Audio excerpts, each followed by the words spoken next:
Okay, next, let's recap the South region. And for me, the South region was pretty interesting heading in because what I was actually looking forward to the most in this region was I actually thought there was a chance what happened to Illinois, I thought there was a chance that was going to end up happening to Baylor instead. We all saw on Selection Sunday Baylor draw North Carolina as the 8th seed in this region, and we all thought, wow, is Baylor going to lose to UNC? That's dangerous, number 8 seed. We saw that even though they were very inconsistent throughout the season, there were some times where when you would watch the UNC Tar Heels, you just say, wow, this is a dangerous, dangerous team in March. And if they could ever just put it all together, they have a really good chance of going far. And that was what I was really looking forward to. I said I was confident North Carolina was going to beat Wisconsin. Unfortunately, that didn't work out. And Baylor didn't have to worry about ever seeing UNC. And then the other thing in this region that we'll get to is Oral Roberts, the number 15 seed. They spoil one of the Big Ten's top teams, the number 2 seed, Ohio State. Oral Roberts sends them home. Yes, you heard that right. Oral Roberts sends Ohio State home. And then also North Texas. This was a game that I actually predicted correctly. They send Purdue home, and those two upsets really did not make the Big Ten very happy at all. But without further ado, let's recap all of these games that went on in this region from this past weekend. So let's start it off. The number 1 seed, Baylor, they take on Hartford, win it 79-55. And for me, I believe it was John Rothstein tweeted it out as soon as the game ended. He was just like, Baylor by TKO. And that's exactly what it felt like, winning by 24 points. I really like Hartford. They deserve a lot of credit for being able to get into the NCAA tournament and winning that America East, especially when you think about it, they were a team that in that America East, not a lot of people necessarily expected them to be the ones to win it. When you have a UMBC, when you have a Vermont, two very successful programs, not a lot of people expected Hartford to be able to come out of that league and win it, but they do. And unfortunately, it came to an end against Baylor, but they deserve a lot of credit. Baylor looked really good in this game, obviously against a 16 seed, so the next game told us much more, but we'll get to that later. North Carolina and Wisconsin, and I should have seen this one coming, man. Wisconsin was a team that, even though everyone said the Big Ten was such a tough league, I was actually really disappointed in them due to the fact that they won a share of the Big Ten title last year and really brought everyone back. Also, they brought in John Davis, who is a freshman I really like, and he is going to be an absolute star for the Badgers, maybe a future Big Ten player of the year. He's that good. I'm a huge fan of Jonathan Davis on the Wisconsin Badgers. But anyways, the Badgers end up beating UNC 85-62. And even though throughout this podcast you're going to notice a pretty common trend of me just absolutely killing the Big Ten due to their poor NCAA tournament performance, but at the same time, I don't think Wisconsin is in that category. They blew the woodsheds off of North Carolina, and they, I think, actually deserve a lot of credit for that. That was the best game Wisconsin has played in 2.5 months. And for North Carolina, it's an unfortunate loss because since you've lost that game, it's been announced that Walker Kessler, your freshman big man, who actually was starting to come on towards the back end of this season, he actually entered the transfer portal, and it seems like every country or every team in America is going to be rallying for his services. So North Carolina loses him, and then it was also announced just today that Deron Sharp, he has entered the NBA draft. He's not going to be coming back to UNC next year. And when you also consider the fact that Garrison Brooks, he's probably going to be moving on. He has been in the program for years now. So it's going to be interesting to see what UNC looks like next year. Love Baycott and RJ Davis is a good start, but this game against Wisconsin was just tough because we all knew North Carolina always had a lot of trouble turning the ball over. They sometimes didn't shoot the ball particularly well. They didn't necessarily ever play defense, and Wisconsin, an older team, was just able to punch them in the mouth, take advantage, and the Tar Heels were never able to respond. A good job by the Badgers, winning it 85-62. Villanova, the 5 seed in this region, they end up getting the 73-63 victory over Winthrop. And it's funny because I feel like every year there is a 5-12 upset that literally everyone is picking and it never comes to fruition. I remember a couple years ago, it was Clemson and New Mexico State, a 5-12 matchup, and everyone was on New Mexico State. What ended up happening? Clemson ended up winning, and I think the same thing happened in this one. I know that Colin Gillespie was hurt for Villanova, and that was a brutal loss, but thankfully, if you are a fan of Villanova, Justin Moore, he got the point guard duties in this game, and thankfully he was healthy after the scary ankle injury that he suffered right before the Big East tournament, but at the same time, I was impressed with how he was able to play that well against a guy like Chandler Vardaran and a guy in Javion Hamlet for North Texas, who we will get to in a little bit. But a really impressive game by Villanova. I think we as a country may have just forgotten how good of a player Jeremiah Robinson Earl is. He was phenomenal in both of these games for Villanova, against Winthrop especially. And Villanova is a team that, look, I ranked them number 1 in the country in the preseason for a reason. Now, it sucks Colin Gillespie's hurt. I hope he feels better as soon as possible. But at the same time, I do think that in this game against Winthrop, everyone was on Winthrop, and people forgot just how good of a culture Jay Wright has built. And look, I understand it's Winthrop, so it's not like he is going to get praised. This is a guy that won a national championship before twice. But at the same time, I do think it should be known that Villanova, their backs were against the wall here. Everyone was picking against them, and due to the continuity of that program, Villanova was able to get the victory over Winthrop by 10. It never really felt close or that Winthrop was ever going to get a run going. So a good job by Nova. They win by 10. Purdue, they fall to North Texas 78-69. And North Texas is a team that's very experienced, but they struggled a little bit during the Conference USA season, and I watched them against Western Kentucky in the Conference USA Championship. And look, they didn't blow them away. It wasn't the best basketball game I've watched, but I watched the game and I said, look, maybe this team could give Purdue fits, because I know not only is Purdue just a very young team that I think the future is brighter now than it is. The future is brighter than it is right now for the Boilermakers, and I understand your guys like Trevion Williams, your guys like your guys like Aaron Wheeler, your guys like Eric Hunter, your guys like Isaiah Thompson. It's a disappointing loss, but all of these guards should be back next year, and even though they lost to North Texas, and I like North Texas, it has to be a disappointing loss for Purdue, and it has to be a disappointing loss for the Big Ten, especially when you consider the fact I love Matt Painter. He's a really underrated coach, and he has done such a great job turning that program around since he got to Purdue, and he has really built a nice culture. Purdue wins in the regular season all the time, but besides that one big run that he had with Carson Edwards, that Boilermaker squad has actually had, I think, a little bit of trouble winning in March Madness. And one thing that I say all the time is that it is a common theme, right? If you want to win in this tournament, you need pros.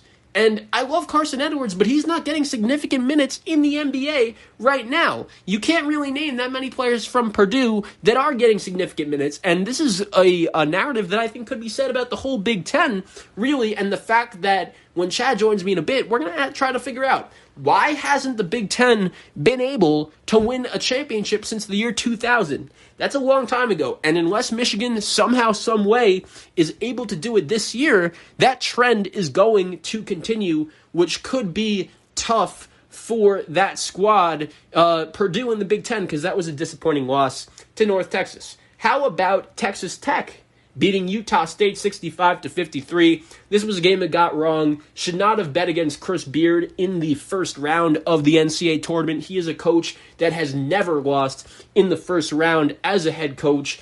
And look, I think in this game, I predicted Utah State to win because of two people, Craig Smith and Nemish Queta. Here's the problem. My dumbass forgot that guard play wins in March, and Utah State doesn't have very good guard play. Texas Tech does. McClung, Shannon, they used a big run to start the second half, and they never looked back. Utah State was actually up at the half in this game, and the Red Raiders moved on to take on Arkansas. I'm going to be curious to see if Craig Smith is still the head coach of the Aggies next year. Obviously, with Utah opening, that is a possible job that he could get. It'll be interesting to see what happens. But look, I'm happy Utah State got into the tournament. However, it wasn't necessarily close. Texas Tech really took control. Kansas, in the second half of this game, outscored Eastern Washington by a final score of 55-38. And what was interesting for me in this game about Kansas is that they won because Marcus Garrett hit 4 threes, which was something I really wasn't expecting. And Kansas was another team that, coming off of the COVID pause and getting bounced from the Big 12 tournament, I think a lot of people expected them to come out of this game rusty. I don't really think a lot of people necessarily expected them to be down by 8 at the half, but Bill Self and the teams he coached, they always find a way to get the job done. How about Christian Braun playing 40 minutes, Ochai Agbaji playing 39 minutes, DeJuan Harris playing 35 minutes, and Marcus Garrett playing 33 minutes. Those three guys really took up a lot of the load for the Jayhawks. And Eastern Washington, their head coach actually ended up going to Portland. Shante Loggins, I think that's going to be a really good hire for Portland, even though it is a very tough place to win. And Eastern Washington, they got a good program. Those two Gross kids, they could really ball out. And it was a close game. I was really impressed with the Eagles. How about the 7-10 matchup in this game? Oh, yeah, it actually didn't end up happening, and I just wanted to say, I feel so bad for Bones Highlands, Mike Rhodes, and the rest of that VCU program, because they absolutely deserved a chance to play in the NCAA tournament. They were absolutely one of the 68 best teams in this whole tournament, and I just feel awful for them and the fact that they didn't even get a chance to play. We all know just how heartbreaking losses are, but I think we learned last year during the pandemic that even if you lose, it's always just fun to play basketball and have something to do. And unfortunately, VCU did not have enough guys to pass that 5 necessary player requirement to play that was put in by the NCAA, and Oregon ended up moving on to the next round. And it's just super unfortunate because VCU, once again, they had a great season. Before the season started, I don't think a lot of people really expected them to make the tournament, but Bones Highlands proved to be one of the best players in not only the Atlantic 10, but in all of college basketball.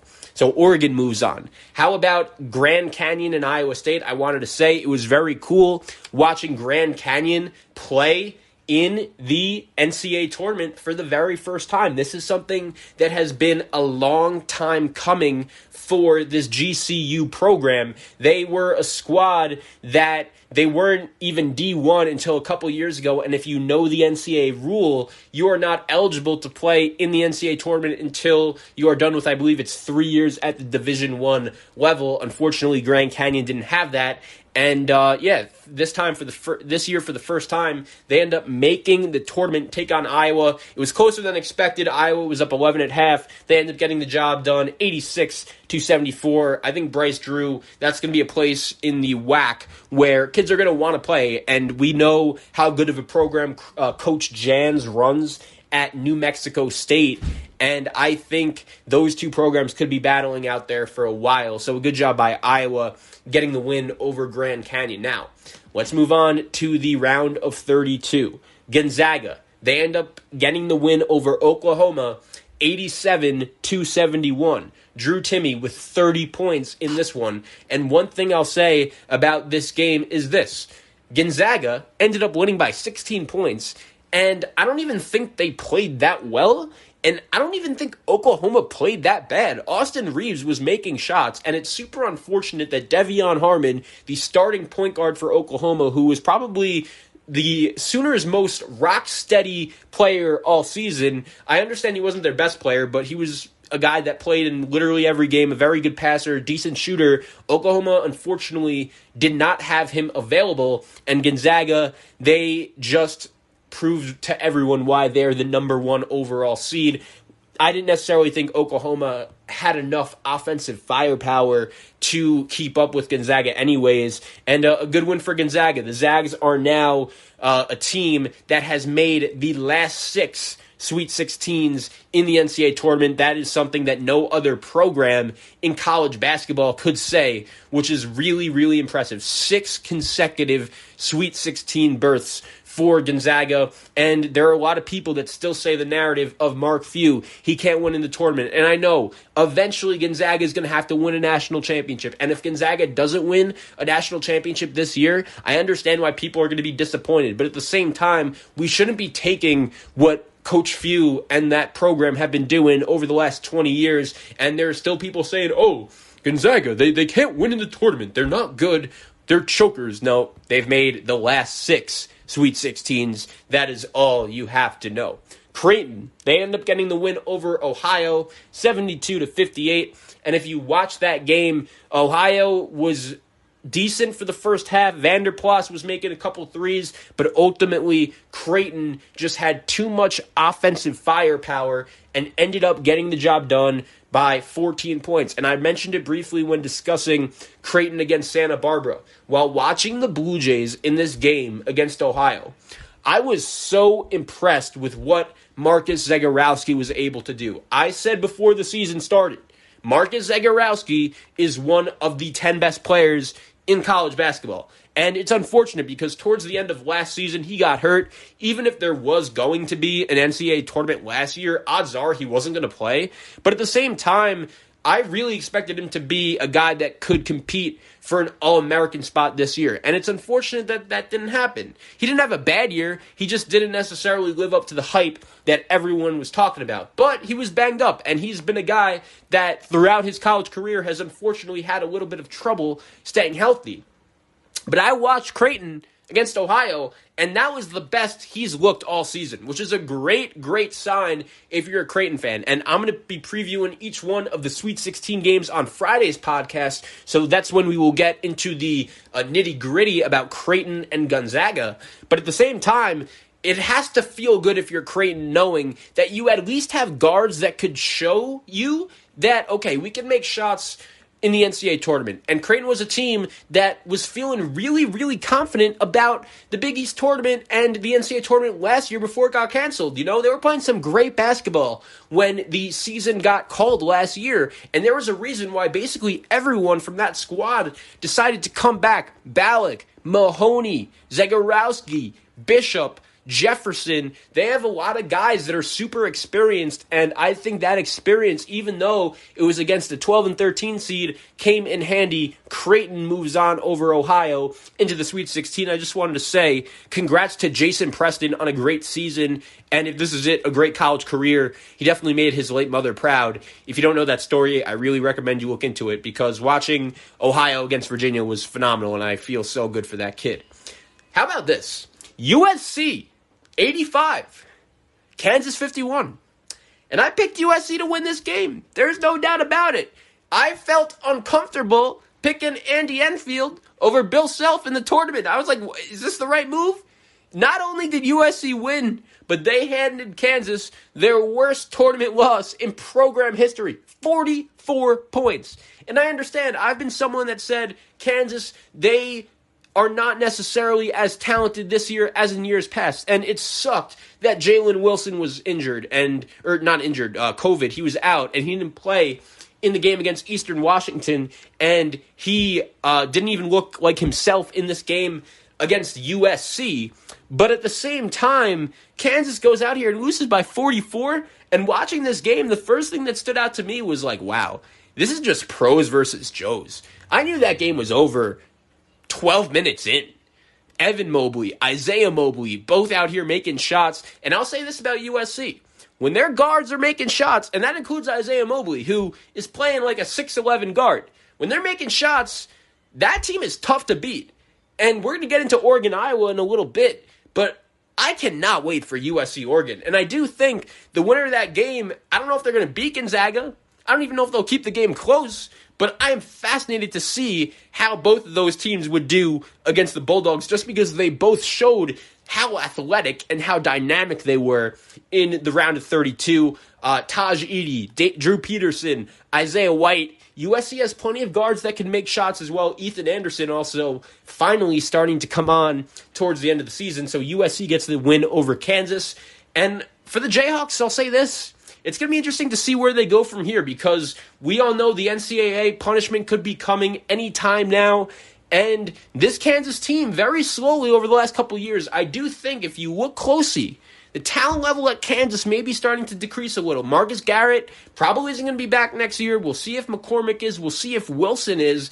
But I never like doubting Bill Self. I think he's an underrated coach. But I think this could be a fishy situation for Kansas. I'm not necessarily sure what the future holds. And finally, how about Oregon beating Iowa 95-80? They beat them by 15. And I'm going to be bringing my guy Chad on a little bit later in the show, and we're going to discuss what happened to the Big Ten and why the Big Ten did so bad. But I'll say this, watching this game, Oregon was just flat out better. And I know another conversation I'm going to have with Chad, and maybe this is a reason why all of these upsets happened, was because of the fact we didn't have a normal non-conference schedule, and the gap between the 7, the 8s, the 9s, the 10s, and the 1s, the 2s, the 3s, they're not as big as they usually are, and I think that has one reason to do with it. But Oregon dominated Iowa. That game wasn't close. You could tell that Oregon was better. You could tell that Oregon had the better athletes.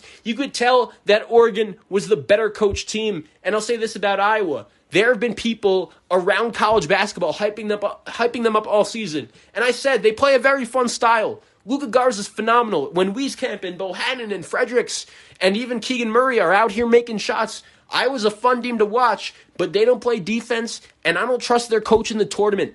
Iowa is not a team that I have confidence in rising up to the occasion in the NCAA tournament. And here's the thing. You know what's a team that I do have that confidence in? It's Oregon. Dana Altman is a Hall of Famer. He is money in these situations. His team didn't even play against VCU, and they ran Iowa out of the gym when everyone expected them to lose but me. And the Big Ten, you could tell early on in these games, they just did not look on the same level. They looked unathletic. They looked just slower. And I think that was a big reason why the Big Ten had such a rough weekend. I'll get into that with Chad in a little bit. But how about Oregon, Duarte, Omarui, Figueroa, Will Richardson, who they've been balling out since he's been back. Dana Altman is a underrated Hall of Fame coach. Oregon, USC, Creighton, and Gonzaga will be battling out in the Sweet 16.